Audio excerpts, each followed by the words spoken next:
Divine touch की प्यारी सी team के साथ आपका तहे दिल से हार्दिक हार्दिक स्वागत। आज हमारे संग है रोशन सर। आज उनके खजाने में क्या है जानते हैं उनसे ही। तो चेन्नई से सीधे मिलते हैं रोशन सर से। नॉर्थ टू साउथ, कश्मीर से कन्याकुमारी तक का ध्यान आज करते हैं रोशन सर के साथ। वेलकम रोशन सर। और थैंक जिनका यू। बर्थडे है उनको हैप्पी हैप्पी बर्थडे, और जिनकी मैरिज एनिवर्सरी है उनको हैप्पी मैरिज एनिवर्सरी। ढेर सारी खुशियां आपके जीवन में आए और सब यूं ही खुश रहते हुए ध्यान करते रहें और अपनी आध्यात्मिक उन्नति करते रहें। आइए सर, अपने ज्ञान को साझा कीजिए। नमस्कार सबको। तो आज जो प्रोसीजर था वो था क्या था टॉपिक मैडम? टॉपिक था हमारा when the body listens, vibrational healing for when microwave the imbalance हाँ इम्बैलेंस। yes तो हमारे बॉडी में vibrational चीज़ें जो हैं हम लोग सपोज एक मक्खी बैठा है यहाँ पे, कई बार चीज़ें आपको पता नहीं लगता। और कई बार जो है इतना वो अंदर जो नर्वस सिस्टम है। अभी मेरी किसी से बात हो रही थी कलकत्ता में, तो उनकी मम्मी जो है 98 ईयर्स की थी। तो वो बता रही थी कि बॉडी में जब जब वो होना शुरू होता है तो वो लोग क्या कहते हैं, जनरली जो लोग वो दे देते हैं, पेन किलर दे देते हैं। पेन किलर में क्या होता है, आपने दिया, उसने लिया और उसको ये बोल दिया जाता है भैया जो है अब आपको दवाई दे दिया गया है, ये अपना असर बाद में करेगा। अब मेरे को ऊपर माथे में अभी एक मक्खी बैठी थी, तो आपने देखा उसको, जैसे ही बैठा उसने आई कैन फॉलो दैट, मक्खी जो है मेरे ऊपर बैठी है। और वो जब आगे जाता है तो वो उस सेंसेशन को वो करना और अपने आप में बहुत चीज़ें वो करना। उससे पहले मैं थोड़ा सा क्या कहते हैं माधवी जी से और सुदीप जी से पिछले टाइम पे क्लास में आई थी, तो कैसा लगा थोड़ा सा उनका अनुभव जानना चाहूँगा। माधवी जी, माधवी जी। जी सर, आत्मवंदन सर। आत्मवंदन। बहुत अच्छा लगता है सर ध्यान करने में ना। और फिर कहते हैं जैसे किसी चीज को लेके हम किसी को समझा नहीं सकते, उलझन में है, तो चुपचाप किसी से ना बोल के अगर हम ध्यान में बैठते हैं तो उसका सॉल्यूशन हमें मिल जाता है। यस। तो आपका क्या अनुभव है, मतलब क्या मतलब, मेरे ख्याल से 2-3 क्लास हो गई हैं हम लोग आपस में करते हुए। तो आपको क्या इस क्लास से क्या आप अपने लिए क्या निकाला आपने?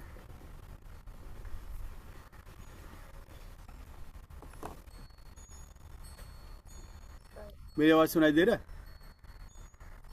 सर मेरे यहाँ पे ना मेरे पास ब्लूटूथ नहीं है और बहुत आवाज हो रही है, अच्छा। थोड़ा नहीं, कम मैं ये करना पूछ पड़ रहा रहा है। था कि आपने अपने लिए क्या वो लिया है यहाँ पे क्लास से?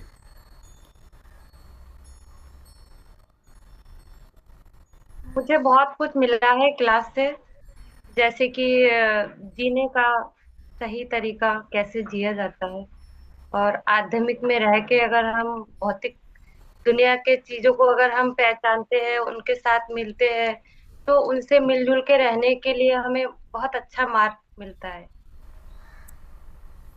ओके।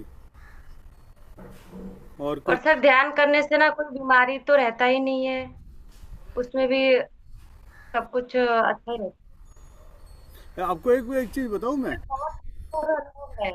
हाँ, जनरली ये सोचते हैं कि हमें ध्यान करने पे बीमारियां दूर हो रही हैं, वो चीज़ें दूर हो रही हैं। लेकिन यहाँ पे क्या है कि आपको कह दे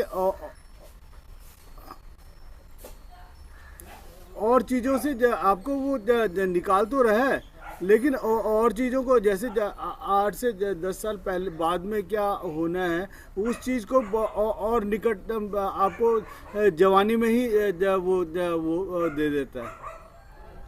10 साल पहले कहीं टांग में दर्द होना है या हाथ में दर्द होना है, कुछ होना है, वो आपको पहले ही आपको अनुभव करा देता है वो चीज़ें। और जब यस, ये यस। चीज़ें अनुभव होने शुरू हो जाती हैं तो फिर उस टाइम पे आपको फ्री रह सकते हैं। जैसे आप क्या कहते हैं इसको, अगर स्कूलिंग पढ़ाई वगैरह सही अच्छा सा किया तो लाइफ में आगे जो है लाइफ अच्छा बीत जाता है, बिताने का मौका मिलता है कि नहीं। पढ़ाई अच्छा इंजीनियरिंग कर रखी है तो जी, इंजीनियरिंग का वो फिर उसकी सैलरी वगैरह सारा कुछ वो अच्छा वो होने लगता है। तो उसी तरह से यहाँ पे भी जब ध्यान में जब आते हैं तो लोग सोचते हैं कि हमें एलोपैथी से कंपेयर करते हैं कि मैं ध्यान करूँगी तो शाम तक मेरा जो है मेरा पीठ का दर्द और ये चीज़ें ठीक हो जाएगा या वो हो जाएगा। उस भ्रम में है। उस भ्रम को भी हमें जो वो करना है होगा, लेकिन वो अपने समय से होगा। और उसको जब जब करने लगेंगे तो वो आपको वो चीज़ें ठीक होगी, लेकिन जी, परमानेंटली ठीक जी। होंगी, जड़ से यस। ठीक होंगी। बाकी जी सर। हाँ, सुनीता सिंह जी, आप लोग क्या कहते हैं वो विंडोज़ खोल लेंगे तो बहुत ही अच्छा रहेगा। हमें भी बात करने का एक पता अच्छा लगेगा कि कौन क्या क्या कर रहा है। ऐसा लगता है मेरे को किसी दीवार के साथ बात कर रहा हूँ।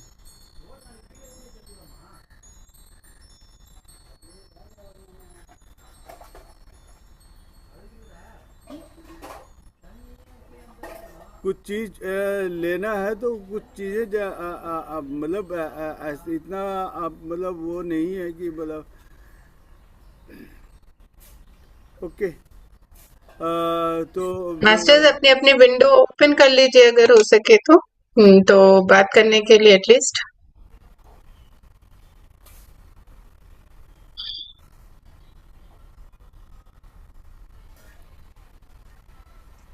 आत्मावंदन सर। आत्मवंदन, आपको कैसा लग रहा है जया जी ध्यान करते हुए? बहुत ही अच्छा लग रहा है सर। ओके। ऐसा लग रहा है जैसे इतने दिन पता नहीं कहाँ कहाँ घूम रहे थे, हम्म। अभी कहीं सही रास्ते पर आए हैं। 2021 से मैं मेडिटेशन कर रही, मगर आज हुआ तो हुआ, नहीं हुआ तो परवाह नहीं। हम्म। मगर अभी ऐसा नहीं चलता कि नहीं आज मिस हो गया, तकलीफ होता मन से, ऐसा होता कि नहीं नहीं मिस नहीं करना है। हम्म। हम्म। और हेल्थ में भी बहुत ही फर्क पड़ा है। हम्म। पहले मेरा हेल्थ भी सही नहीं रहता था, मूड भी नहीं रहता था, हम्म। और कहीं आना जाना वो भी नहीं। अभी तो वो पूरा मन ही नहीं होता बाहर जाने को। अच्छा। कहीं जाना है तो भी मैं नहीं बोल देती, नहीं चलना मुझे, अब जाओ। गुड। अभी इसी में रहने को पसंद है कि हम्म। बहुत। कि नहीं हम्म। मेडिटेशन कहाँ भी इसमें है कि अच्छा मेडिटेशन भी होता, इसमें चिंतन मनन भी होता। यस। एक परिवार सा आज अपनी क्लास परिवार में की क्या तरह हुआ ये सब हाँ मालूम। हो जाता है। तो ये हम्म। सुनीता सिंह जी कैसा लग रहा है? भारती जी बताएं। भारती जी आप कल पहली बार हुए थे ना आज? कैसा लगा आपको? सर अभी आत्मन पहले तो सभी को, साथ में। सर हम कोशिश कर रहे हैं कि खुद को समझ सके। अभी तो खुद को समझने में ही टाइम लग रहा है सर। मतलब कई बार ऐसा होता है कि हमारे मन में कुछ और चल रहा होता है, हम सोचते कुछ और हैं, करते कुछ और, ऐसा हो रहा था। धीरे धीरे ऐसा लगता है कि हमें एक फोकस करना पड़ेगा लाइफ में, कि कुछ तो हमें जो करना है, एक चीज पे फोकस करना है पहले। सर ये हाँ, बात समझ आ रही है मेरे एक मिनट अभी के तो। लिए, एक एक मिनट। चीज पे फोकस। आपको किसी चीज़ पे फोकस नहीं करना है, और ना किसी चीज़ को वो करना है, कोशिश नहीं करनी। ध्यान जो है अपने आप घटित होता है। आपको बस अपने आप को यहाँ पे सरेंडर करना है। जैसे ही आप सरेंडर करते हैं तो यू विल बी, मतलब आपको अब जब नदी का बाढ़ आता है तो वो ये नहीं देखता है कि वो कहते बिल्डिंग कौन सा, किसका बिल्डिंग है, भारती जी का बिल्डिंग है या रोशन का बिल्डिंग है। वो तो बहा के लेके जाता है ना, अपने फोर्स के हिसाब से लेके बहा के जाता है। तो वो बस वो वही चीज़ आपके साथ होगा। बस ये है कि कोशिश, जहाँ पे आपने कोशिश की वो एजिटेशन होगा और आप वहीं पे रुक जाएंगे। यहाँ पे किसी को वो नहीं करना। तो आगे आगे बढ़ने के लिए बस सरेंडर मोड पे रहना है। That's- ठीक है। सुनीता सिंह जी नमस्कार। वंदन सर। सर वंदन। आज 15-20 दिन के बाद आपसे जुड़ रहे हैं। यस। पहले जुड़ रहे थे। जी भाई सर, कैसा लग रहा बहुत है? अच्छा लगता है आपके साथ जुड़ के। हम्म। अभी तो इधर में नहीं जुड़ रहे थे सर, लेकिन बहुत अच्छा लग रहा था मुझे। कहीं चले गए थे इसलिए नहीं जुड़ पा रही थी। तो इंटरनेट की दुनिया में जी अब सर। तो जहाँ मर्जी हो जा, अब तो आए सर आए, लेकिन पाताल लोक भूलोक तक भी हम लोग जा रहे हैं। वहाँ के लोगों को भी सर जोड़ने में हाँ, लगे हैं। जी सर सब जगह है, लेकिन वहाँ थोड़ा सा काम था ना, तो ओके नहीं कर पा ठीक है, रही थी। कोई बात नहीं। Okay sir. जैसे जैसे हम आगे बढ़ते जाएंगे तो आपको आगे और भी अच्छा लगने लगेगा। जी सर, हम्म, वैसे भी आपके साथ जोड़ करके बहुत अच्छा लगता है सर। आपके बड़प्पन है madam. Thank you sir. Zoom user ji का आपका शुभ नाम क्या है सर? Zoom user.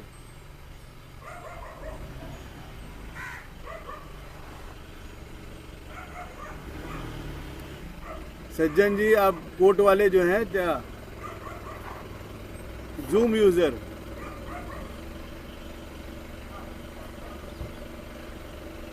चलो लगता है ध्यान में बैठ गए। तो तो म्यूट है सर, म्यूट है। करना कुछ भी नहीं है। आनापानासती में बहुत बड़ा सिंपल सा टेक्निक है। अगर कुर्सी पे बैठे हैं तो नीचे पाँव को ऐसे क्रॉस कर लें। अगर नीचे पालती मार के बैठे हैं तो पालती मार के बैठ जाएं।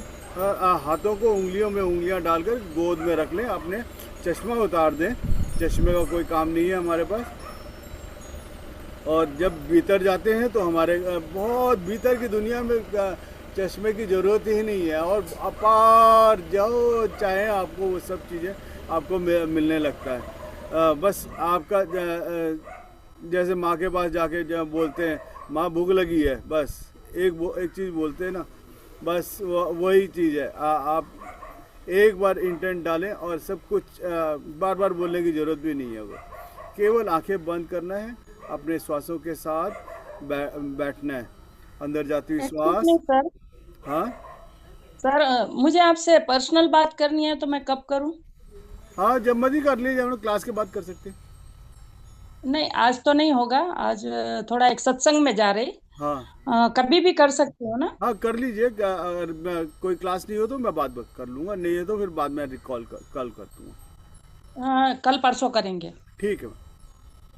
ठीक है सर, थैंक यू। ठीक।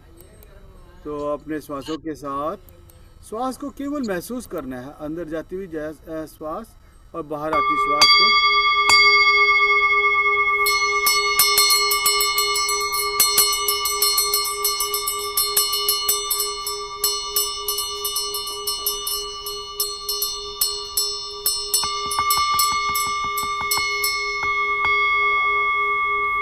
अंदर जाती हुई श्वास के साथ भीतर जाएं और बाहर आती श्वास के साथ बाहर आएं।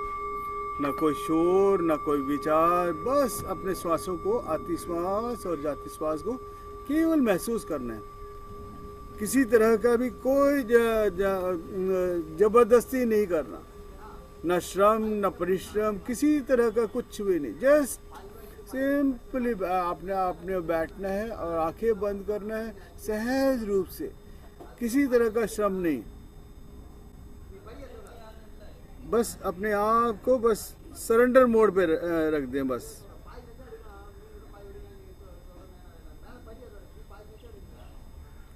केवल श्वास को महसूस करना है, अंदर जाती हुई श्वास,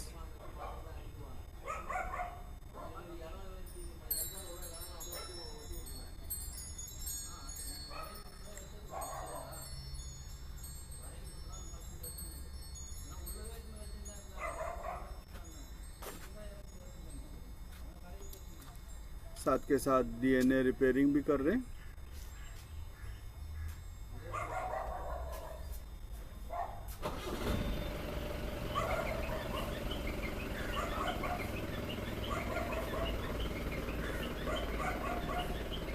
केवल श्वास के साथ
केवल श्वास के साथ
every moment is precious to अस।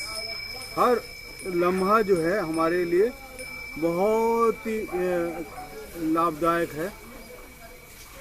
अगर आपने हर लम्हे को क्षण क्षण से उसको तो देखना शुरू किया,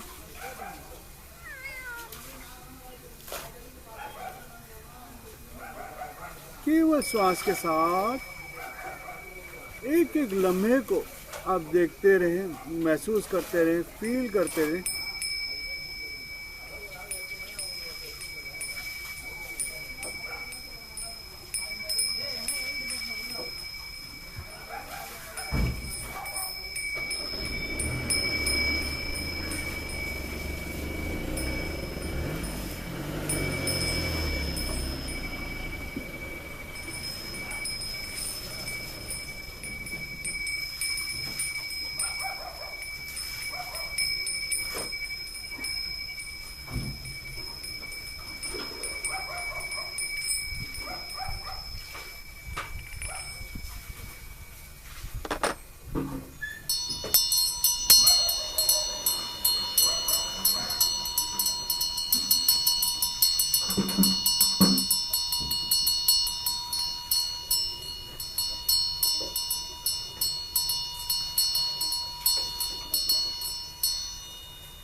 అది ఆపేయచ్చు కదా మొబైల్.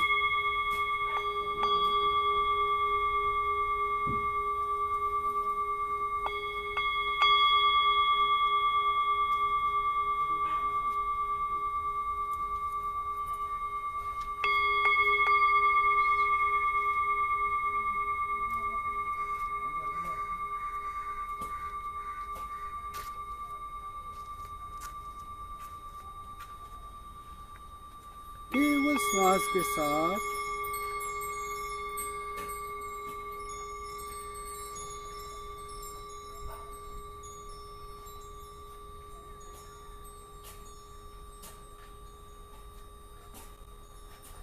अंदर जाती हुई श्वास के साथ भीतर जाएं.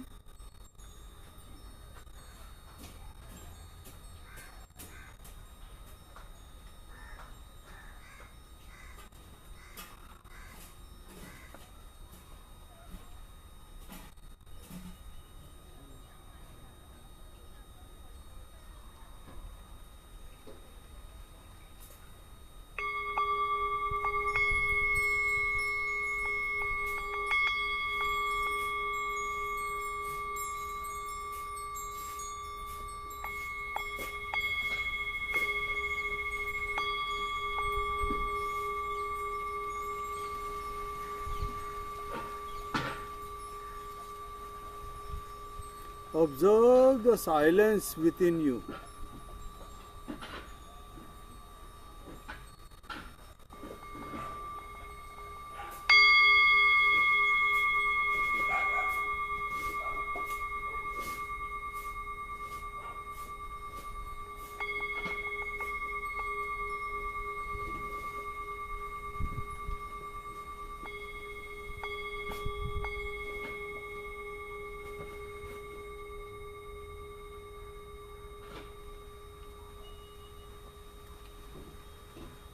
केवल श्वास के साथ बने रहें. अंदर जाती हुई श्वास के साथ जाएं और बाहर आती श्वास के साथ बाहर आएं.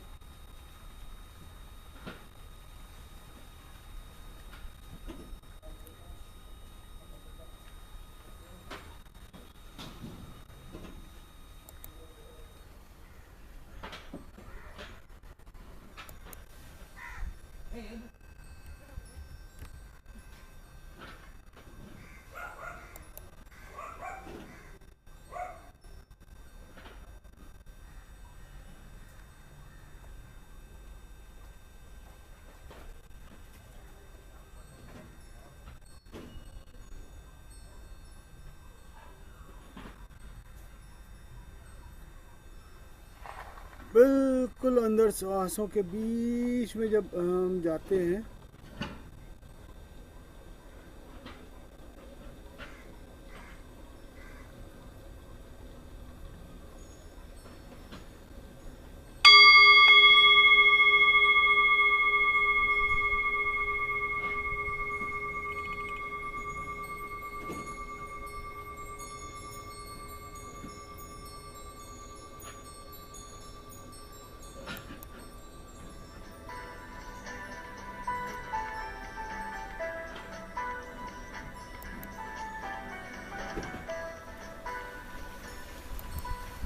अनोशो टॉक गहरे पानी पेट नंबर 3.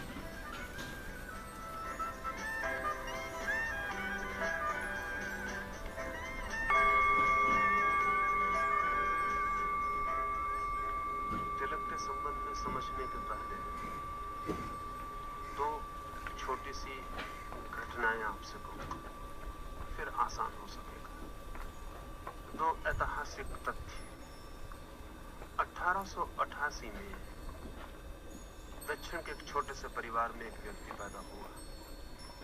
फिर पीछे तो वो विश्वविख्यात हुआ, रामानुजम। बहुत गरीब ब्राह्मण के घर में, बहुत थोड़ी सी शिक्षा मिली, लेकिन उस छोटे से गांव में ही बिना किसी विशेष शिक्षा के रामानुजम की प्रतिभा गणित के साथ अनूठी थी। जो लोग गणित जानते हैं उनका कहना है कि मनुष्य जाति के इतिहास में रामानुजम से बड़ा और विशिष्ट गणितज्ञ नहीं हुआ। बहुत बड़े बड़े गणितज्ञ हुए, पर वे सब सुशिक्षित थे, उन्हें गणित का प्रशिक्षण मिला, बड़े गणितज्ञों का साथ सत्संग मिला, वर्षों की उनकी तैयारी थी। रामानुजम की न कोई तैयारी थी, न कोई साथ मिला, न कोई शिक्षा मिली। मैट्रिक भी रामानुजम पास नहीं हुआ और एक छोटे से दफ्तर में मुश्किल से क्लर्की का काम मिला। लेकिन अचानक खबर लोगों में फैलने लगी कि उसकी गणित के संबंध में कुशलता अद्भुत है। और किसी ने उसे सुझाव दिया कि कैम्ब्रिज यूनिवर्सिटी में उस समय विश्व के बड़े से बड़े गणितज्ञों में एक हार्डी प्रोफेसर थे, उनको लिखो। उसने पत्र तो नहीं लिखा, ज्यामिति की 150 थ्योरम बना के भेज दी। हार्डी तो चकित रह गया।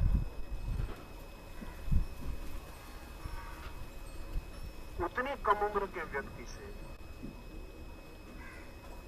उस तरह के ज्यामिति के सिद्धांतों का अनुमान भी नहीं लग सकता।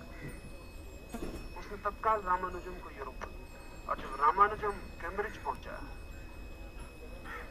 तो हार्डी, जो कि बड़े से बड़े गणितज्ञ था उस समय के विश्व का, वो अपने को बिल्कुल बच्चा समझने लगा रामानुजम के साथ।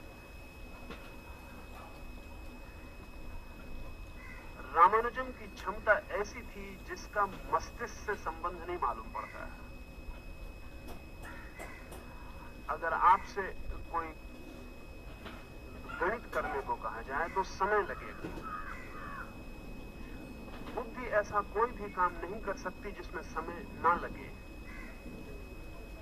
बुद्धि सोचेगी, हल करेगी, समय व्यतीत होगा। लेकिन रामानुजम को समय ही नहीं लगता था। यहां आप तख्ते पर सवाल लिखेंगे, वहां रामानुजम उत्तर देना शुरू कर देगा। आप बोल भी ना पाएंगे पूरा और उत्तर आ जाएगा। बीच में समय का कोई व्यवधान ना हो। बड़ी कठिनाई खड़ी हो गई, क्योंकि जिस सवाल को हल करने में बड़े से बड़े गणितज्ञ को 6 घंटे लगेंगे ही, फिर भी जरूरी नहीं कि सही हो। उत्तर सही है या नहीं, इसे जांचने में फिर 6 घंटे उसे गुजारने पड़ेंगे। रामानुजम को सवाल दिया गया और वो उत्तर देगा, जैसे सवाल में और उत्तर के बीच में कोई समय का क्षण भी व्यतीत नहीं होता।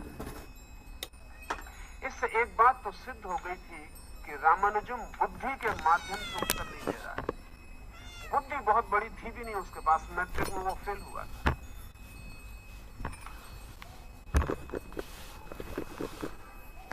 कोई बुद्धिमत्ता का और लक्षण भी ना था। सामान्य जीवन में किसी चीज में भी कोई ऐसी बुद्धिमत्ता नहीं मालूम पड़ती थी, लेकिन बस गणित के संबंध में वो एकदम अति मानवीय, मनुष्य से बहुत पार की घटना उसके जीवन में घटी। जल्दी मर गया रामानुजम। उसे क्षय रोग हो गया, वो 36 साल की उम्र में। जब वो बीमार होकर अस्पताल में पड़ा था तो हार्डी उसे और 2-3 गणितज्ञ मित्रों के साथ देखने गया। उसके दरवाजे पर ही हार्डी ने कार रोकी और भीतर गया। कार के पीछे का नंबर रामानुजम को दिखाई पड़ा तो उसने हार्डी से कहा, आश्चर्यजनक है, आपकी कार का जो नंबर है ऐसा कोई आंकड़ा ही नहीं है मनुष्य की गणित की व्यवस्था में। यह आंकड़ा बड़ा खूबी का है। उसने 4 विशेषताएं उस आंकड़े की बताई। रामानुजम तो मर गया, हार्डी को 6 महीने लगे वो पूरी विशेषता सिद्ध करने। वो जो 4 उसने विशेषताएं उस आंकड़े की बताई आकस्मिक नजर पड़ गई। हार्डी को 6 महीने लगे, तब भी वो 3 ही सिद्ध कर पाया, चौथी असिद्ध रह गई बात। हार्डी वसीयत छोड़ के मरा कि मेरे मरने के बाद वो चौथी की खोज जारी रखी जाए, क्योंकि रामानुजम ने कहा है तो वो ठीक तो होगी ही। हार्डी के मर जाने के 22 साल बाद वो चौथी घटना सही सिद्ध हो पाई कि उसने ठीक कहा था। उस आंकड़े में ये खूबी है। रामानुजम को जब भी ये गणित की स्थिति घटती थी, तब उसके दोनों आंखों के बीच में कुछ होना शुरू हो जाता। उसकी दोनों आंखें पुतलियां ऊपर चढ़ जाती। योग जिस जगह रामानुजम की आंखें चढ़ जाती थी उसको तृतीय नेत्र कहता है, उसको तीसरी आंख कहता है। और अगर वो तीसरी आंख शुरू हो जाए, तीसरी आंख सिर्फ उपमा की दृष्टि से, सिर्फ इस ख्याल से कि वहां से भी कुछ दिखाई पड़ना शुरू होता है, कोई दूसरा ही जगत शुरू हो जाता है। जैसे कि किसी आदमी के मकान में एक छोटा सा छेद हो, वो खुल जाए और आकाश दिखाई पड़ने लगे, और जब तक वो छेद न खुला हो तो आकाश दिखाई न पड़ रहा हो। करीब करीब हमारी दोनों के आंखों के बीच में जो भूमध्य जगह है, वहां से वो छेद है जहां से हम इस लोक के बाहर देखना शुरू करते। एक बात तय थी कि जब भी रामानुजम को कुछ ऐसा होता था तो उसकी दोनों पुतलियां चढ़ जाती। हार्डी नहीं समझ पाया, पश्चिम के गणितज्ञ नहीं समझ पाए, और अभी गणितज्ञ आगे भी नहीं समझ पाएंगे। एक दूसरी घटना और तब मैं आपको तिलक के संबंध में कुछ कहूं, तब आपकी समझ में आना आसान होगा। क्योंकि तिलक का संबंध उस तीसरी आंख से है।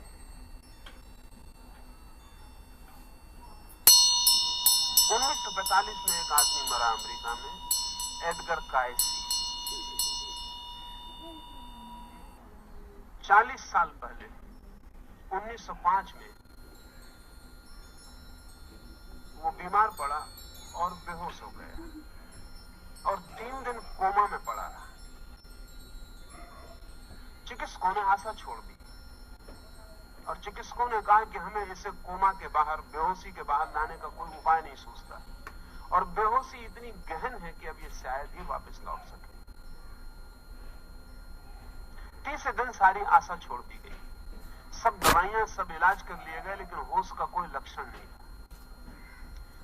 तीसरे दिन शाम को चिकित्सकों ने कहा कि अब हम विदा होते हैं, क्योंकि अब हमारे बस के बाहर है। एक 4-6 घंटे में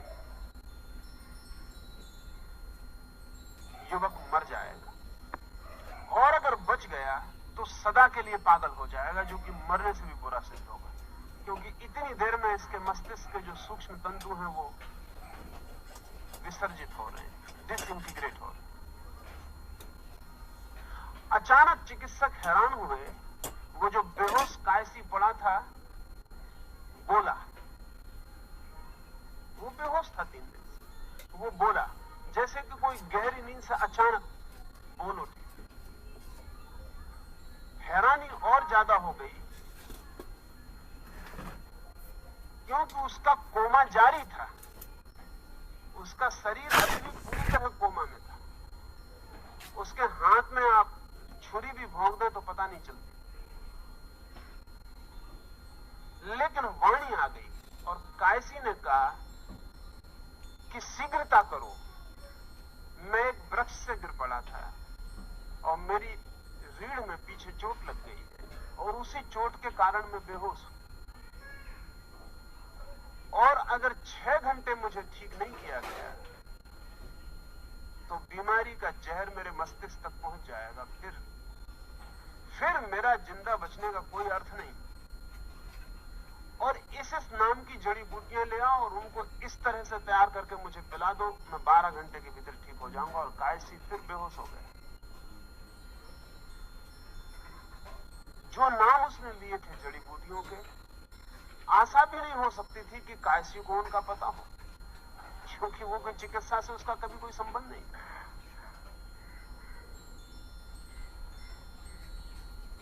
चिकित्सकों ने कहा और तो करने का कोई उपाय नहीं है, ये निपट पागलपन मालूम पड़ता है, क्योंकि ये जड़ी बूटियां इस तरह का काम करेंगी ये हमको भी पता नहीं।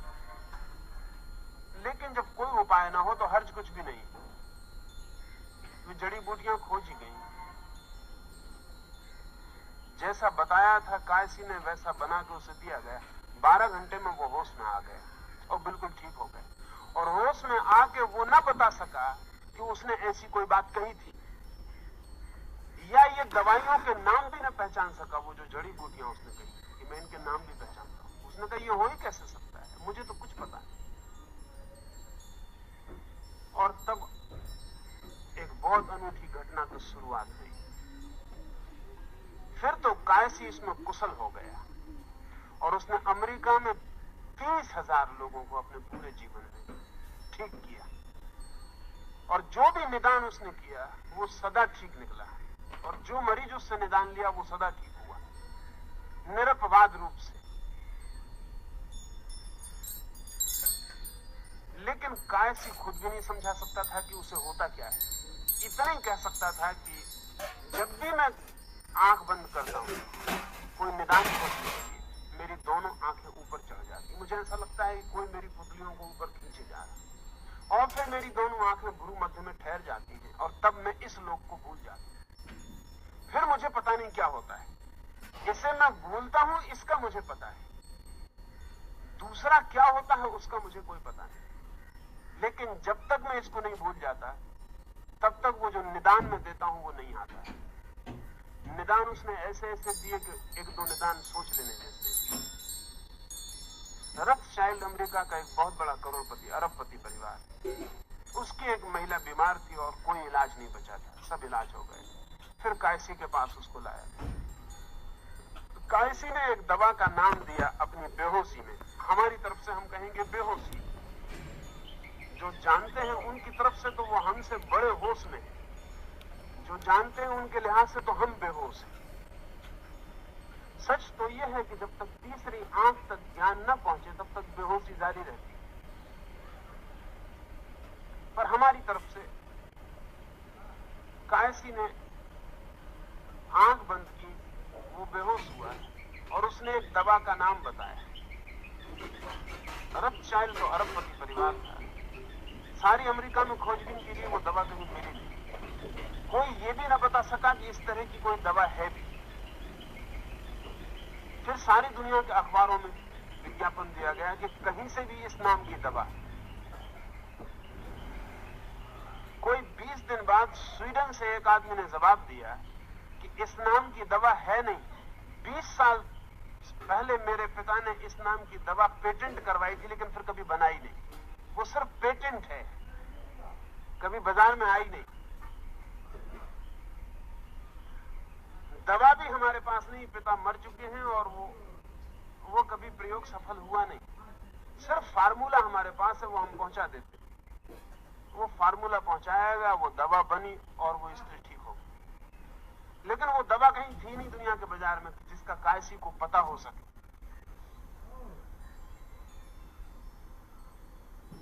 दूसरे एक घटना में उसने एक दवा का नाम लिया,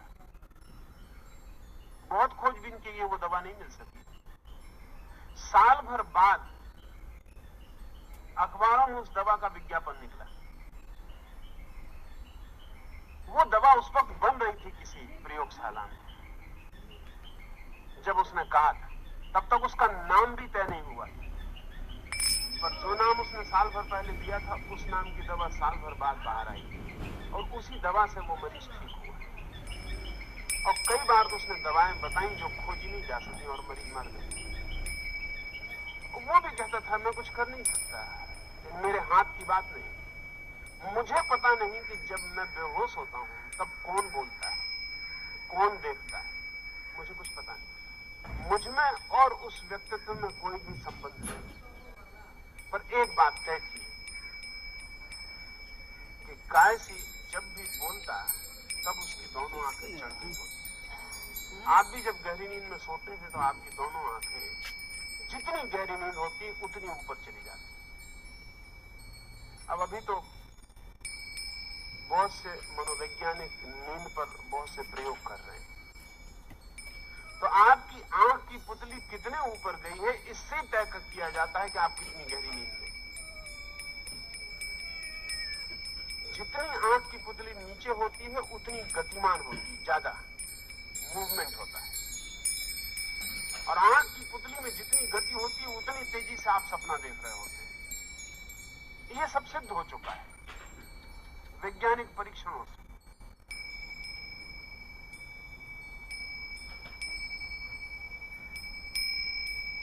उसको वैज्ञानिक कहते हैं REM, RAM, rapid eye movement. तो रैम की कितनी मात्रा है उससे तय होता है कि आप कितनी गति का सपना देख रहे हैं।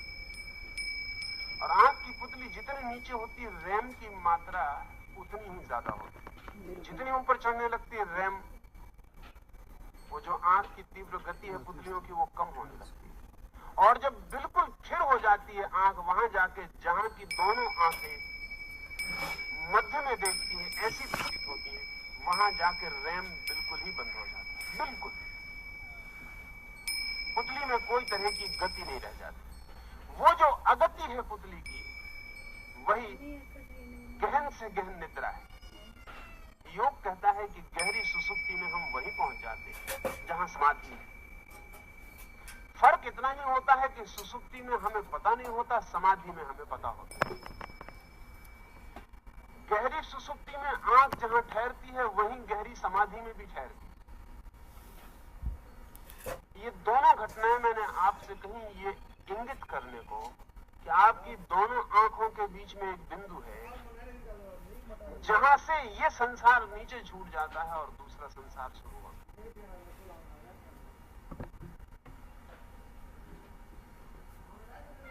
वो बिंदु द्वार है। उसके इस पार जिस जगत से हम परिचित हुआ है उसके उस पार एक अपरिचित और अलौकिक जगत है। इस अलौकिक जगत के प्रतीक की तरह सबसे पहले तिलक खोजा गया। तो तिलक हर कहीं लगा देने की बात नहीं।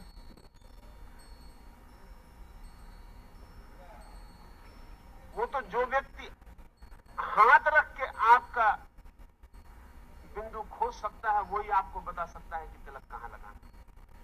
हर कहीं तिलक लगा लेने से कोई मतलब नहीं,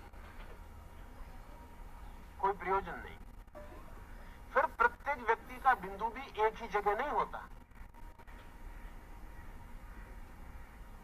ये जो दोनों आंखों के बीच तीसरी आंख है ये प्रत्येक व्यक्ति की बिल्कुल एक जगह नहीं होती। अंदाजन दोनों आंखों के बीच में ऊपर होती है पर फर्क होती है। अगर किसी व्यक्ति ने पिछले जन्मों में बहुत साधना की है और समाधि के छोटे मोटे अनुभव पाए हैं तो उसी हिसाब से वो बिंदु नीचे आता जाता है। अगर इस तरह की कोई साधना नहीं की है तो वो बिंदु काफी ऊपर होता है। उस बिंदु की अनुभूति से यह भी जाना जा सकता है कि आपके पिछले जन्मों की साधना कुछ है समाधि की दिशा में।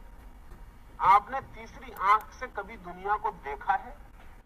कभी भी आपके किसी जन्म में ऐसी कोई घटना घटी है? तो आपका वो बिंदु उसका स्थान बताएगा कि ऐसी घटना घटी है नहीं घटी। अगर ऐसी घटना बहुत घटी है तो वो बिंदु बहुत नीचे आ जाएगा। वो करीब करीब दोनों आंखों के समतुल भी आ जाता है, उससे नीचे नहीं आ सकता। और अगर बिल्कुल समतुल बिंदु हो, दोनों आंखों के बिल्कुल बीच में आ गया हो, तो जरा से इशारे से आप समाधि में प्रवेश कर सकते। इतने छोटे इशारे से कि जिसको हम कह सकते हैं इशारा बिल्कुल असंगत। इसलिए बहुत दफे जब कुछ लोग बिल्कुल ही अकारण समाधि में प्रवेश कर जाते हैं तो हमें लगता है बड़ी अजीब सी बात मालूम पड़ती है। जैसे कि ज़ेन साध्वी का जीवन में कथा है। लौटती थी कुएं से पानी भर के घड़ा गिर गया और घड़े के गिरने के साथ समाधि लग गई और पूर्ण ज्ञान उपलब्ध हुआ। कोई फिजूल की बात है? घड़े का गिरना या घड़े का फूट जाना या समाधि का लगना, कोई संगति नहीं। लाओ त्से के जीवन में उल्लेख है कि वृक्ष के नीचे बैठा था, पतझड़ के दिन थे और वृक्ष से पत्ते नीचे गिरने लगे और लाओ से परम ज्ञान को उपलब्ध हो गया।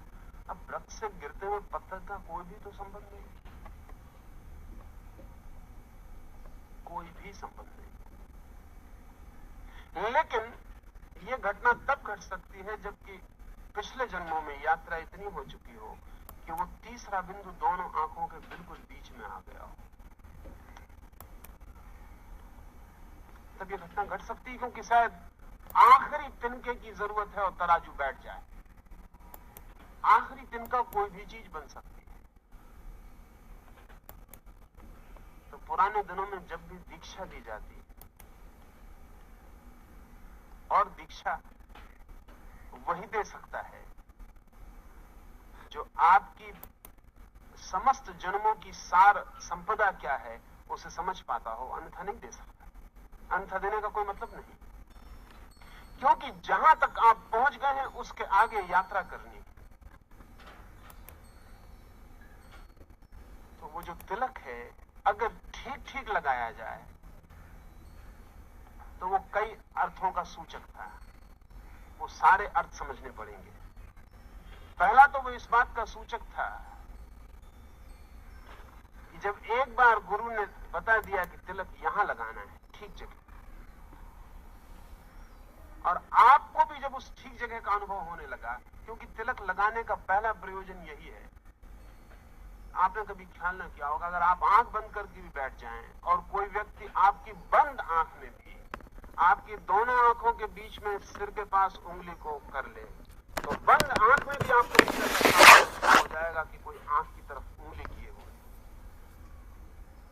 वो तीसरी आंख की प्रतीति है। तो अगर ठीक तीसरी आंख पर तिलक लगा दिया जाए और उसी मात्रा का, उतने ही अनुपात का तिलक लगा दिया जाए जितनी बड़ी तीसरे आंख की स्थिति है, तो आपको पूरे शरीर को छोड़ के उसी का स्मरण 24 घंटे रहने लगेगा। वो स्मरण पहला तो ये काम करेगा कि आपका शरीर बोध कम होता जाए और तिलक बोध बढ़ता जाए।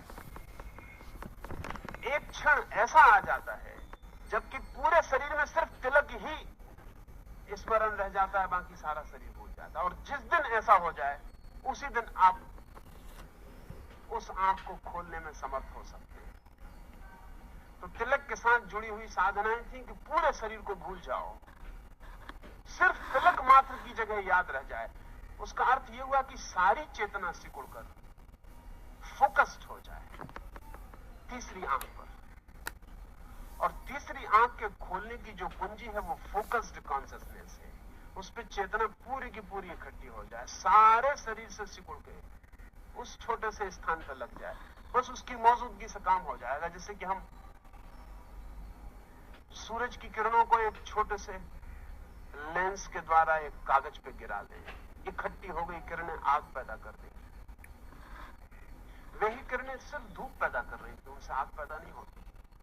वही किरणें आग पैदा कर सकती। संग्रहित चेतना शरीर पर बटी रहती है तो सिर्फ जीवन का काम चलाओ उपयोग उससे होता है।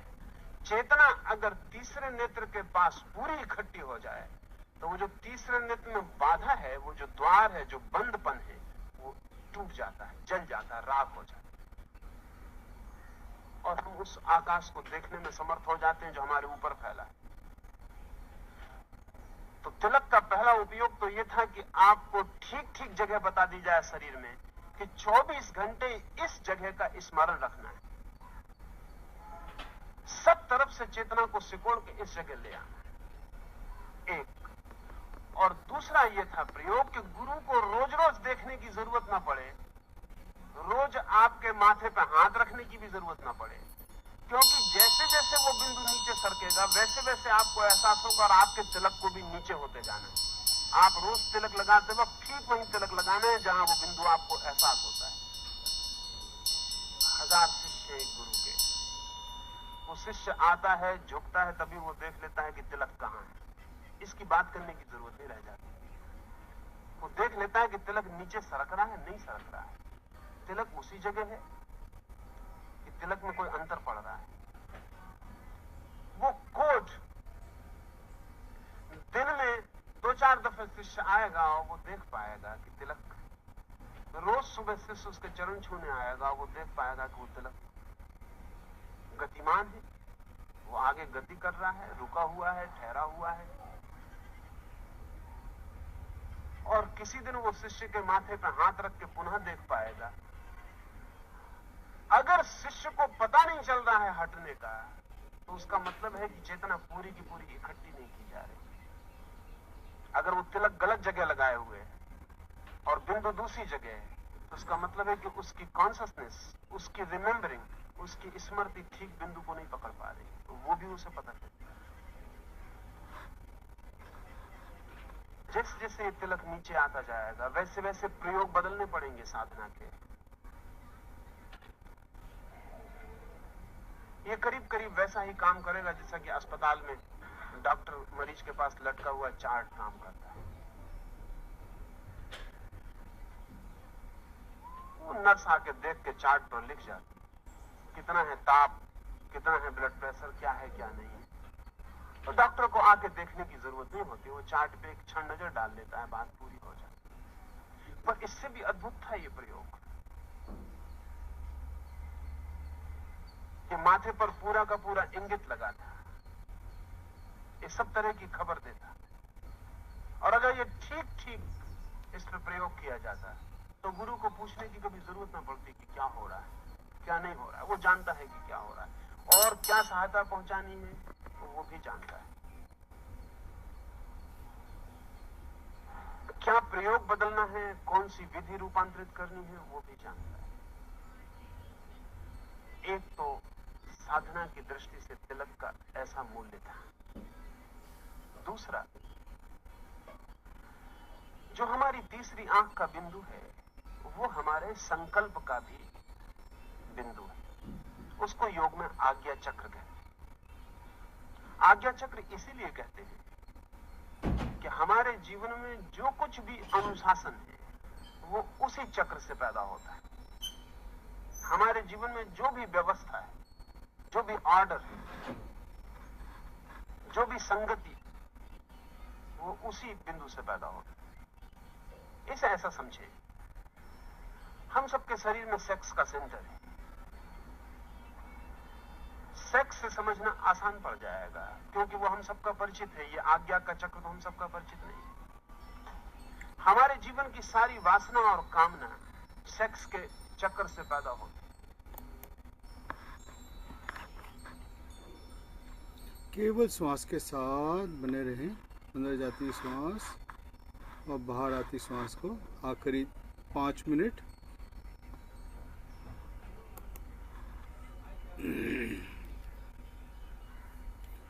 केवल श्वास के साथ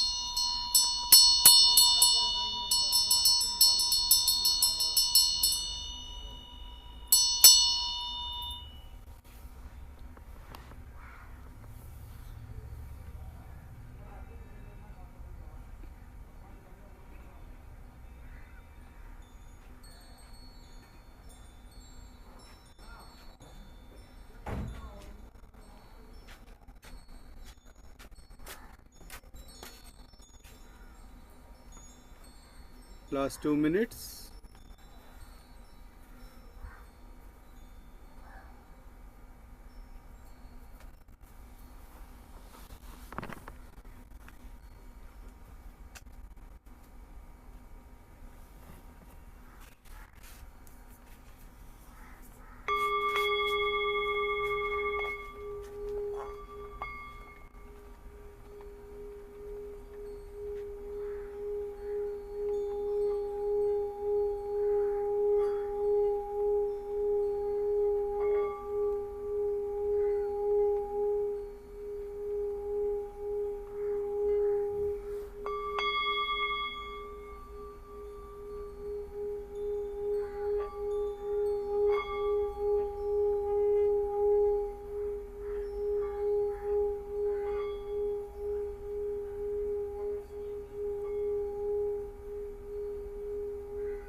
लास्ट 1 मिनट।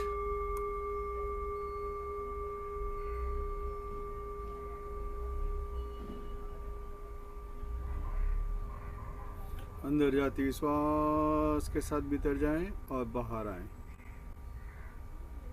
किसी तरह का भी अवरोध, परिश्रम करने की जरूरत नहीं है।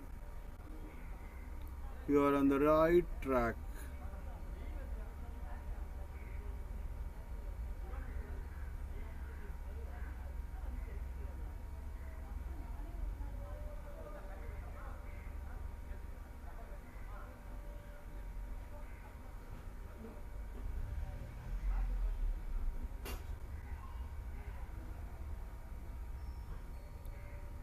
Last 30 seconds. अपने पैर के अंगूठे को हल्का सा हिलाएं, ऊपर नीचे दाएं बाएं। बाकी उंगलियों को भी हल्का सा हिलाएं, जैसे कीबोर्ड में आपके उंगलियां चलती हैं, जैसे सा रे ग म प ध नि सा नि ध प म ग रे सा। धीरे धीरे अपने उंगलियों को सा सा नि नि द द म म प प न नि न ग ग। तो इसी तरह से उंगलियों को हल्का सा अपना सुर में बांधते हुए उंगलियों को करें, और अपने हाथों की उंगलियों को भी हल्का सा खोलते हुए मुट्ठी बंद करें और खोलें, मुट्ठी बंद करें और खोलें। जिसे जैसे ही मुट्ठी बंद करेंगे आप देखेंगे आपकी ऊर्जा पूरे ब्रह्मांड में छूती हुई, आपका ऊर्जा पूरा वहाँ चूमती हुई। फिर वापस जैसे ही खोलते हैं तो उसके बिल्कुल आपके ब्रह्मरंध्र से होते हुए विशुद्धि और अनाहत जब आपके होते हुए नीचे धरती माँ को समा रही है। फिर जब आप फिर ऊपर उठते, फिर मुट्ठी बंद करते हैं तो कहते हैं जब आपके मूलाधार से लेके सहस्त्रार तक, फिर उसके बाद पूरे ब्रह्मांड को छूते हुए ऐसे कम से कम 8-10 बार करें, जिससे आपके हाथ की जो भी ऊर्जा जमा थी वो सब आपके उस ब्रह्मांड में जमा हो जाए। It's you can say mini bank. आपकी ऊर्जा वहाँ पे जमा हो रही है, जब भी चाहेंगे उस ऊर्जा को आप दोबारा ले सकते हैं एज ऑन लोन बेसिस। इसी तरह से अब हाथों को खोलते हुए अपने आँखों पे रखें। आँखों पे जो 80% हमने ऊर्जा जमा की थी, उस ऊर्जा को फिर अपने हाथों में ट्रांसफ़र करें। जैसे ही आपके हाथ आँखों पे रखते हैं तो आपकी आँखों की ऊर्जा जो है आपके हाथों में आनी शुरू हो जाती है। तो आने के बाद 9 हथेलियों को देखते हुए अपनी आँखें खोल सकते हैं। 9 8 7 6 5 4 3 2 1 0। धीरे धीरे हथेलियों को देखते हुए आंखें खोलें और क्लैप फॉर योरसेल्फ। अपने लिए जोरदार क्लैप करें। जितना क्लैप करेंगे उतना बढ़िया आपके अंदर ऊर्जा को फिर ऊपर आपके ब्रह्मरंध्र से लेके आपके कश्मीर से लेके नीचे कन्याकुमारी, आसाम से लेके यहाँ पे गुजरात तक, हर जगह आपके ऊर्जा ही ऊर्जा फैल रही है।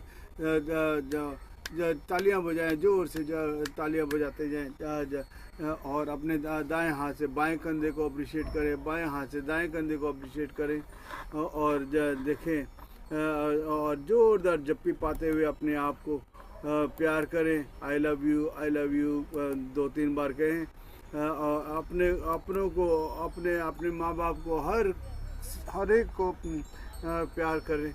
Thank you masters, thank you. जाने अनजाने में कोई गलती हो गई है तो मुझे माफ़ करें। और आप इस लाइफ में या किसी लाइफ में भी किसी को भी माफ़ करना है तो माफ़ भी करिएगा, माफ़ी मांगना है तो माफ़ी भी मांग लीजिएगा, जिससे आप हमें। Thank you masters. अपना पानी पिए और अपना अनुभव। Over to Anupama madam.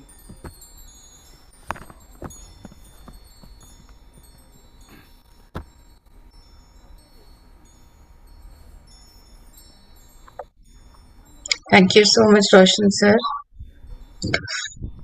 Thank you. तो सुंदर गहरा ध्यान हम्म। लग रहा था। मास्टर्स, किसी को कुछ शेयर करना है तो कर लीजिए जल्दी जल्दी, आज रोशन से बाहर है। माधवी जी कुछ बताना चाह रहे हैं या जूम यूज़र? आपका बहुत अच्छा वाइब्रेशंस चल रहे थे। Thank you, thank you. बहुत हम्म, प्लीज मेडिटेशन, मेरे को तो पता ही नहीं चला मैं कहाँ चली गई। हम्म। और फिर आप बात कर रहे तो आने का मन ही नहीं कर रहा है, बहुत ऊंचा है। Yes. Thank you sir, thank you.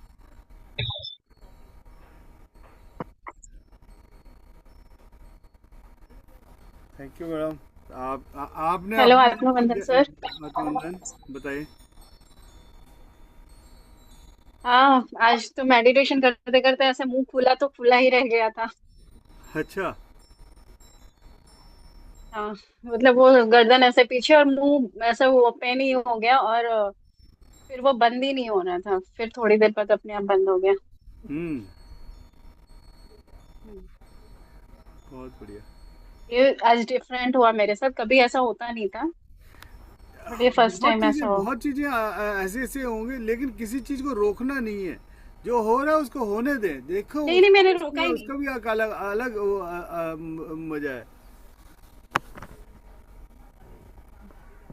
अच्छा लग रहा था, लेकिन बहुत डीप था। हम्म। और एक एक चैलेंज है, मुझे आज बहुत गुस्सा भी आ रहा था। हम्म। जो चीज बोलते हैं ना अपने मन के मुताबिक नहीं होता, एक रिलेशन मदर इन लॉ के साथ थोड़ा सा है, हम्म। बहुत इरिटेट हो जाती हूँ। हम्म। वो फिर मैं ऑब्जर्व मत करती हूँ कि मैं इतना गुस्सा क्यों कर रही हूँ, जाने दो, छोड़ दो, लेकिन कब तक चीजें वेस्ट हो रही है, बर्बाद हो रही है, वो कब तक ऐसा देख के मैं क्या करूं। मतलब अगर मैं प्यार से भी बोलने जाती हूँ तो वो झगड़ा करने लगते हैं, गुस्सा करने लगती है, बोलती क्यों है मेरे को। उनको नोटिस करने के लिए भी बोलती हूँ कि ये थोड़ा ढक्कन खुला हुआ है तो बंद कर दीजिए, उनको काम करना है पर सलीके से नहीं करना है, फिर उसमें दूसरे को भी परेशानी होती है। तो वो छोड़ते भी नहीं है कि मुझे नहीं करना है, जबकि सब चीज सब आराम है तो भी कि मुझे करना है, लेकिन वो सलीके से नहीं होता है, फिर वो टाइम बिखर लगेगा। जाता है आप पूरा। तो अपना ऊर्जा ऊर्जा बढ़ाते रहो बस। आप जब अपना ऊर्जा बढ़ाओगे, आपको बाहर से मुंह से कुछ बोलने की जरूरत नहीं पड़ेगी। अपने आप अंदर सोचोगे तो वही चीज वो करना शुरू करेंगी। बस ओके। अपनी ऊर्जा बढ़ाओ बस। और गुस्सा करने की जरूरत नहीं है। जितना फिर वो गुस्सा करते ही आपके पता नहीं कितने हजार कैलोरीज आपके जो है वो आप वो नीचे चले जाते हो, लोअर लोअर उसमें चले जाते हो। अभी जैसे जैसे मैं बाहर से आई तो मैंने देखा कड़ी रखा हुआ था, कड़ी वो फेंक दी। मतलब अभी ऐसा इरिटेशन हो रहा है ना कि मैं क्या करूँ। और अगर और मैं गुस्से में उनसे बात नहीं करती, प्यार से ही बात करती हूँ, पर वो चिढ़ जाती है, एकदम गुस्सा करने लगती है मुझे कि तूने मुझे बोला क्यों, ऐसे। मतलब मैं हर टाइम ऐसा होता है ना, तो फिर वो एक यही रिश्ता मेरा चैलेंजिंग है, बाकी सब ठीक है। कहीं इसलिए ही मुझे समझ पिछले में नहीं जन्म आता में मैं क्या आप करूँ। उनकी सास रही हो और वो आपकी आपको दिखाना चाह रही है कि तूने भी ऐसे ही किया था हो सकता करके। है। पर मैं मुझे खुद भी दया आती है कभी कभी। मतलब अभी जैसे कि कहीं जा रही है कुछ है तो मुझे मतलब एक लगता है ध्यान मतलब रखने के लिए। अभी वो गई डिमांड सामान लाने के लिए जाती, मैं मना करती हूँ, मैं चली जाऊंगी नहीं, उनको ही जाना है। वहां पे जाके बेहोश हो गई। फिर भी मेरी बेटी ने भी बोला कि दादी आप मत जाओ, बोलती नहीं मैं तो ठीक हूँ, मैं तो जाऊंगी। मतलब समझ में भी नहीं आता है, समझाने से कोई भी नहीं बात नहीं। समझती है कि हाँ, मतलब टाइम मेरे लगेगा। ही भले के लिए बोल रहे हैं फिर भी। ये सब आपका पेशेंस और वो चीज़ें टेस्ट हो रहा है। आप धीरे धीरे आप यू कैन सी दैट आपको जैसे ही आप उस पेशेंस को आप देखते रहेंगे तो आप इरिटेट नहीं होना। अपने को हायर मोड में नॉर्मल रहना रखना है, लोअर उसमें जाना नहीं है आपने। है। ओके। जूम जी हायर में बताओ। रहना है। हाँ बस। अटक रहा है, ये आवाज अटक रही है शायद। हायर में रहना है, मतलब पेशेंस के साथ रहना है, कुछ भी नहीं सोचना है, बोल रहे हैं जो कर रहे हैं करने दो, देखते रहो। यस यस यस और यस अपनी फ्रिक्वेंसी मेडिटेशन कर करके बढ़ानी है। यस। जितना आप अपने आप को बढ़ाओगे उतना आपको अगला जो है आपको शुरू में बहुत चैलेंजेस आएंगी, इतनी चैलेंजेस आएंगी कि आपको लगेगा यार ये क्या कर क्या रही हूँ, मैं इतना ध्यान कर रही हूँ अगर, लेकिन चैलेंजेस बहुत आएंगी। डोंट उसमें आपको बहना नहीं है। उस चैलेंज को आप बस देखते रहो और देखते रहो, देखते रहो, साक्षी भाव से देखते रहो और आपको वो पार कर जाएगा। ओके। जो चलेगा वो जंग में जो जंग में जाएगा उसी को गोली लगेगी, घर पे बैठे किसी को जो गोली नहीं लगेगी, है कि नहीं? सही है, अभी शांत हो गई मैं। Yes. बहुत सारे फीलिंग्स उठ रहे थे कि ऐसा हो गया वैसा हो गया, अभी एकदम बैलेंस में आ गए कि नहीं जाने दो। इट्स ओके, जो कर रहे करने दो। जूम यूजर जी बताएं आपका शुभ नाम क्या है सर? जूम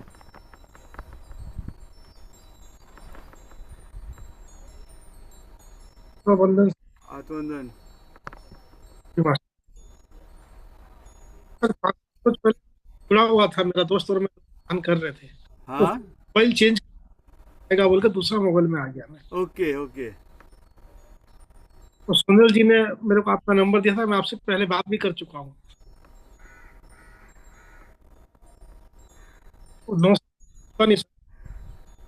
देख नाम आया तो मैं यही जुड़ गया। Okay good.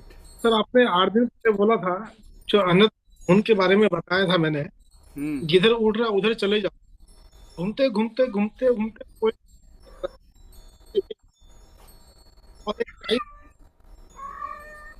हो गई।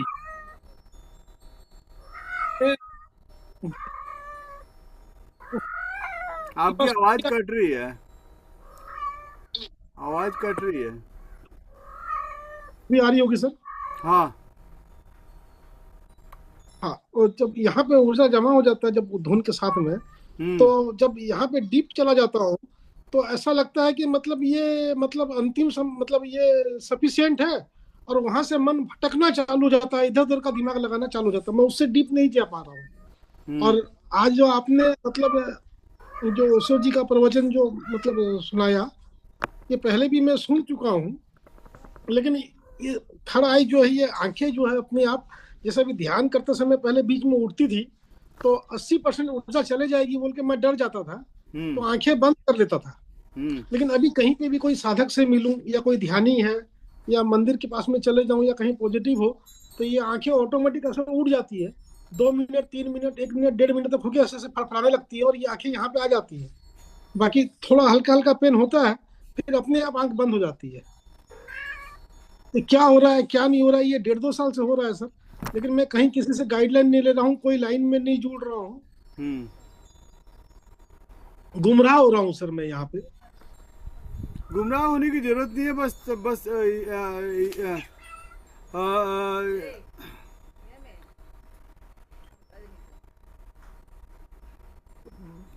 आपको जब बस उसमें लगे करते रहो। देखो अभी आपने जो एक बार फिर अब एक बार इसको दोबारा ओशो जी का वो सुनो, उन्होंने बहुत अच्छी तरीके से उनको समझाया है कि हर एक का मतलब आप ये केचरी मुद्रा डाल लो। एक केचरी मुद्रा जानते हैं आप? जीप को ये ऑटोमेटिक पहले ये ऑटोमेटिक जब नया नया ध्यान शुरू किया था, तो ऑटोमेटिक ये अंदर के साइड में घुसता था। ओके। मतलब ये दोनों सिम्टम होती थी, कुंभक लगता था, महाकुंभक लगता था, और यहाँ से ऊर्जा पीछे में रीढ़ की हड्डी से उठ के ऊपर की ओर आती थी, और ये खिचड़ी मुद्रा, ये तीनों मतलब एक ही समय में एक ही घंटे के ध्यान में कंटिन्यू, मतलब 10-15-20 दिन तक कंटिन्यू हुए मेरे को। कहीं ना कहीं मतलब आपके पिछले जन्म के साधक रहे हैं आप, यहीं से कहीं ना कहीं आपने अपने आप को छोड़ा हुआ है, तो वो दोबारा उसको आपको जब करने लगे हैं तो आपको वो आत्मसात हो रहा है। जैसे जैसे आपको उसको जब करना शुरू करेंगे तो वो एकदम आपको इसमें आपको और ज़्यादा अच्छा होगा अगर आप कहाँ से शुरुआत करें। कहाँ से शुरुआत करूं, क्या करूं, कुछ समझ में नहीं आ रहा सर, कहीं से कोई गाइडलाइन नहीं मिल रहा है। हमारा 9 बजे का भी एक क्लास होता है, अगर आप उसमें भी जुड़ना चाहें तो आप जुड़ सकते हैं। सर 9 बजे प्रॉब्लम हो रहा है, कोशिश करूंगा 8-10 दिन के बाद में खाली होऊंगा तो आपसे जुड़ूंगा मैं। बीच में 4-5 दिन क्लास में जुड़ा था, सोनल के बोलने से आपसे जुड़ा था मैं, लेकिन अभी 8-10 दिन के बाद में थोड़ा टाइम मिलेगा तो मैं जुड़ना चालू होऊंगा सर।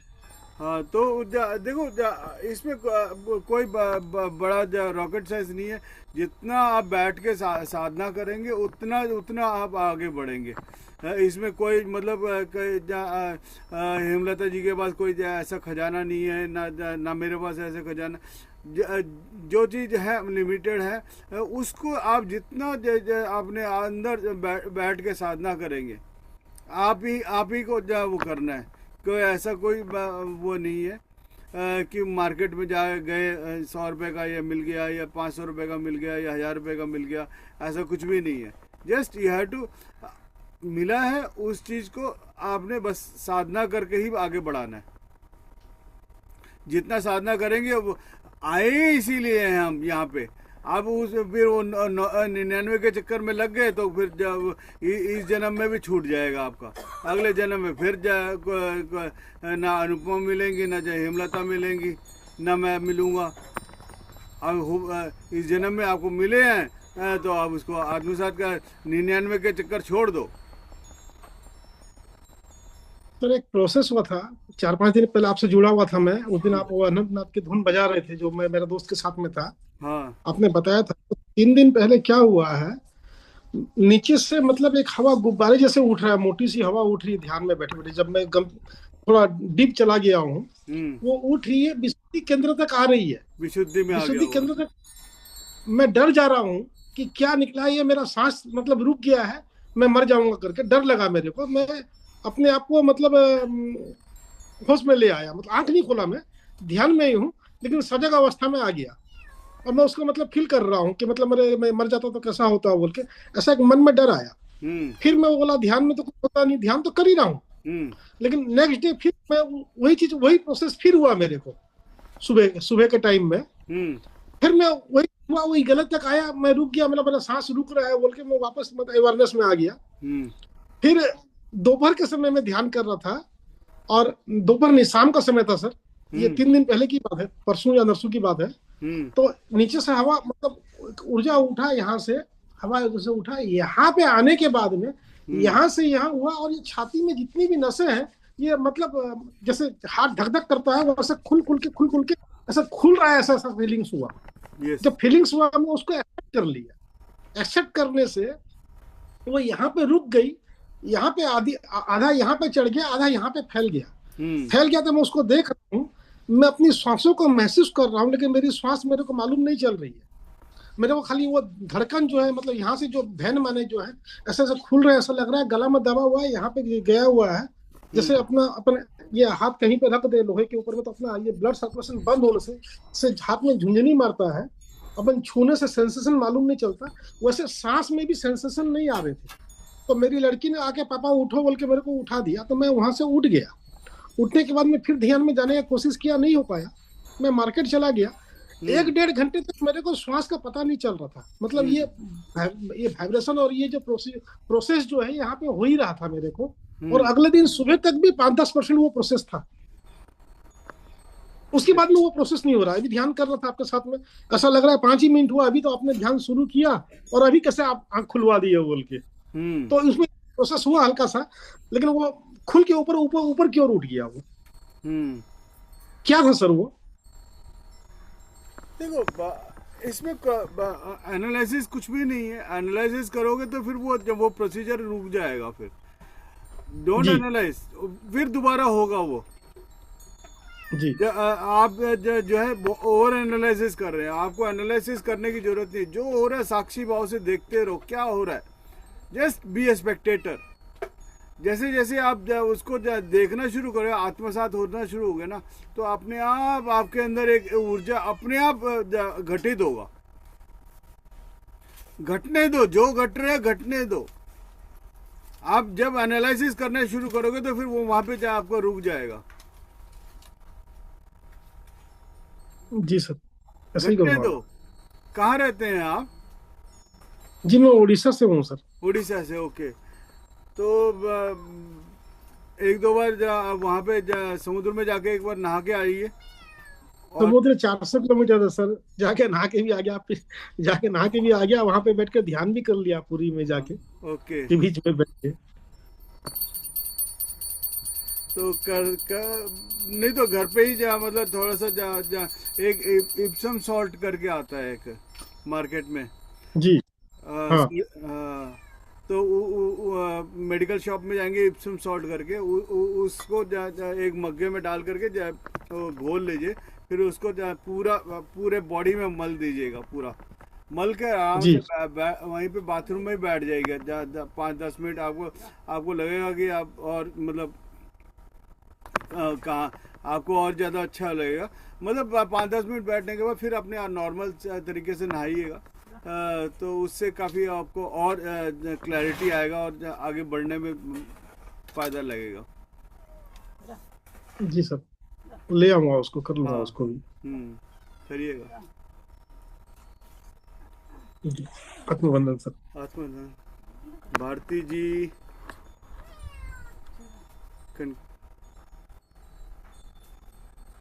कैसा लगा आज? सर काफी अच्छा ध्यान लगा, मतलब काफी टाइम बाद लगा, ऐसा लगा कि बहुत टाइम बाद लगा आज तक। सर एक ऐसा लग रहा है जैसे आंखें बंद कर रखे, अंदर से कोई बोल रहा है, फिर लग रहा है मेरा तो मुंह बंद है, मैं तो बैठी हुई हूँ, अंदर से कौन बोल रहा है सर, ऐसा मुंह में आ रहा था। आपके जैसे 7 लोग और हैं अंदर, आप ही के अंदर हैं, उनको पहचानो। सर आपने कहा तो कुछ एनालाइज नहीं करना, बस ये लग रहा था कि वो बोलता कौन है हमारे अंदर, आत्मा बोल रही है, बोल वो रहा है, देखो ना, तो वो देखो समझ आया अभी तक कि कौन देखोगे अंदर तो बोल पता रहा है। लगेगा। सर हमने तो चुप करा दिया सर, कि वो कुछ बोलता है ना, तो हमने तो चुप करा दिया कि तू बैठ जा आराम से, बहुत घुमा दिया मुझे अब मुझे ध्यान करना है थोड़ी देर। तो सर मतलब चुप करके एक्चुअली बैठे रहे, और वो कुछ आपने ओशो को लगाया था, पता चल रहा था कुछ बोल रहा है कोई, मुझे समझ नहीं आया मैं उसने क्या बोला, क्या हुआ कुछ नहीं पता, मेरे को बस ये लगता है कि बैठे हुए हैं। यस, और कुछ आ रही थी आवाज मुझे, मतलब बस ये पता है कि भाई मैं अच्छे से ध्यान में बैठी हूँ, आज मुझे फील हुआ। और जब मैं ध्यान से वापस आई तो मुझे ऐसा मन कर रहा था कि नहीं मैं अभी उठूं नहीं, मतलब आंखें खोलूं नहीं, अभी ध्यान में बैठी रहूं। बहुत अच्छा फील हुआ सर, फर्स्ट टाइम ऐसा मुझे लग रहा था, बहुत अच्छा रिलैक्स लग रहा है। यस, थोड़ी देर बाद मुझे अब रिलैक्स लग रहा है कि बहुत ऊर्जा आई। Yes, thank you sir, thank you. Thank you.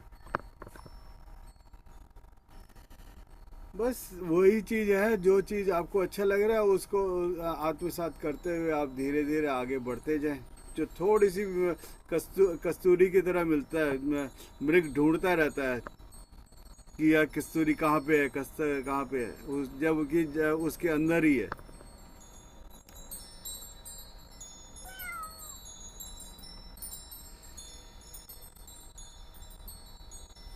चलें कंक्लूड करें मैडम?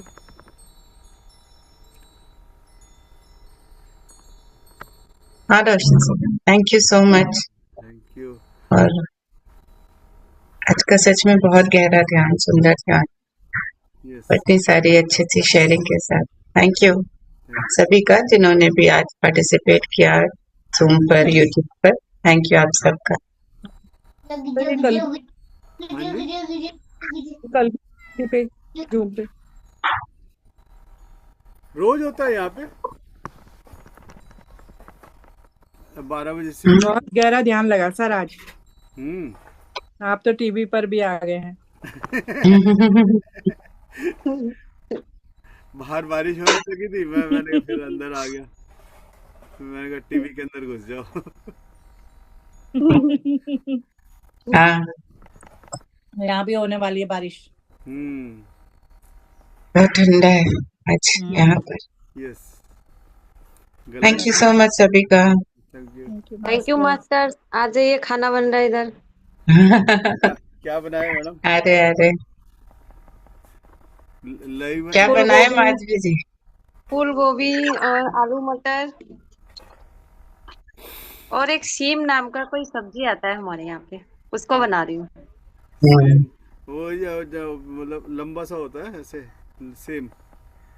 हाँ जी जी जी। सेम सब जगह आता है। Same same. खुशबू आ रही है सर, खुशबू आ रही है इधर तक। हाँ आ गई। बहुत अच्छी खुशबू आ रही है इधर। हाँ, सब लोग आते हैं। Thank you. Okay, bye bye सबको, happy lunch, bye. Happy lunch. Divine day, happy lunch. Thank you. Thank you.